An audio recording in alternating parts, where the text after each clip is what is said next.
महाराज जी नाम से आप बोलते हो भगवत प्राप्ति होती है, तो सहचरी भाव के लिए मंत्र जरूरी है।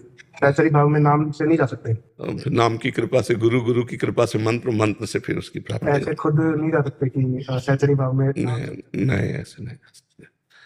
अलग अलग है ना, सरकारी आदमी हो लेकिन राष्ट्रपति से हाथ थोड़ी मिला सकते हो, है ना। सरकारी आदमी तो गेट तक रहो, ऑफिस में बैठो, ऑफिस से बात करो, लेकिन वहां जाने के लिए एक पर्सनल डिपार्टमेंट बनना पड़ेगा, फिर पर्सनल अंग सेवी बनना पड़ेगा।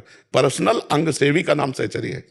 महाराज जी सहचरी भाव में ऐसा क्या है जो राष्ट्रपति पद्धति है उसमें? क्योंकि सबसे ऊंचाई पे है ना, दास, शांत भाव, दास्य भाव, सख्य भाव, वात्सल्य भाव, कांता भाव, सहचरी भाव। अपने राष्ट्र का सबसे बड़ा है ना राष्ट्रपति, तो वो सबसे बड़ा हो, सबसे ऊंचाई है सहचरी भाव। अब वो ऐसे नहीं प्राप्त होती है। नाम से कल्याण हो जाएगा, नाम से भगवत प्राप्ति हो जाएगी, लेकिन श्री जी को स्नान कराना, श्री जी को भोग लगाना, श्री जी को श्रृंगार करना, ये सौभाग्य सहचरी, ये ऐसे नहीं प्राप्त होता। सहचरियों के द्वारा जो दिया हुआ मंत्र है और उपासना पद्धति है, तब उससे पक्का सहचरी भाव है। हाँ, पक्का पक्का। उसमें जब लगोगे तब है ना, ऐसे थोड़ी। अच्छा, जैसे मान लो आप दंड बैठक मारते हैं, 10-20 किलोमीटर दौड़ते हैं, तो आप आर्मी के जवान थोड़ी हो गए। उसके लिए आपको ट्रेनिंग लेनी पड़ेगी आर्मी की, और वो आपको पास कर दें, तब आप। ये थोड़ी कि दंड बैठक मान के जवान हो गए, बोले आर्मी के जैसा दिखाई देता है तो आर्मी थोड़ी हो गए तुम, नहीं हो गए। कमांडो थोड़ी बन जाओगे तुम, उसकी ट्रेनिंग होती है। अब एक होमगार्ड की ट्रेनिंग है, भाई कमांडो की ट्रेनिंग है नहीं। तो अब कह दे कि हम तो सरकारी आदमी है, तो कमांडो जैसी कला थोड़ी आप में है। वो तो मिनट में पलक झपकते ही आदमी को गोली मार दे, बढ़िया संभालना पड़ेगा। अच्छा, अपने लोग जैसे हैं तो पूरे दिन भर लगे रहे तो कुछ नहीं कर पाए, क्योंकि पता ही नहीं, अभ्यास ही नहीं है।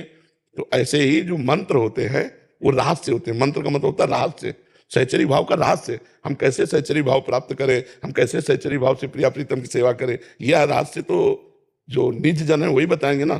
तो नाम का जप का फल होगा निज सहचरियों से संबंध, और सहचरियों की कृपा का फल होगा कि हम सहचरी भाव से प्रिया प्रीतम की सेवा में जाए। सहचरी में सुखी सुख है, सहचरी भाव में नहीं, सुख तो भगवान के नाम जप करने से शांत भाव में भी है, दास्य भाव में भी है, पूर्ण सुख सख्य भाव में भी है, पूर्ण सुख कांता भाव में भी है। अब दूध का खोया और उसी में चीनी मिला के ऐसे खा लो, और 500 रुपया 1000 रुपया किलो की बर्फी ले आओ, दूध की तो होगी, उसका स्वाद कई प्रकार के अलग अलग है। वही खोया गुझिया में भर के, अलग अलग स्वाद है नहीं, दूध वही है, परमात्मा वही है। परमात्मा 10-20 नहीं है, उसका अलग अलग स्वाद है। शांत भाव में अलग स्वाद है, दास्य भाव में अलग स्वाद है, सखा भाव में अलग स्वाद है, वात्सल्य भाव में अलग स्वाद है, पति भाव में अलग स्वाद है, सहचरी भाव में अलग स्वाद है। स्वाद है, परमात्मा एक ही है, परमात्मा 10-20 नहीं है। स्वाद का स्वाद विशेष, रस विशेष, रसास्वादन विशेष, ये भाव। और परम सुख और परम आनंद तो भगवान के नाम जपने से ही है, दास भाव से ही है। ये तो उस आनंद की चरम विषय। अब जैसे दास है तो ऐसे मिलेगा भगवान से, स्वामी, वो ऐसे थोड़ी बात करता है। जो दास भाव में है वो तो ऐसे बात, स्वामी जो आ गया, ये हाँ प्रभु।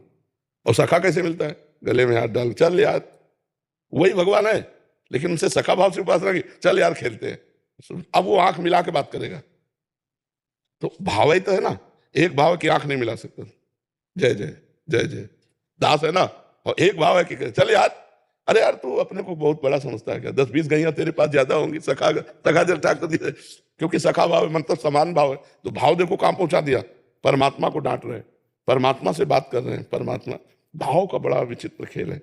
सहचरी भाव में इतना आनंद होता है कि हमेशा के लिए उधर ही लुप्त हो जाते हैं। बस हाँ, लुप्त हो जाते हैं, बिल्कुल। पहले नाम जप करो और आगे फिर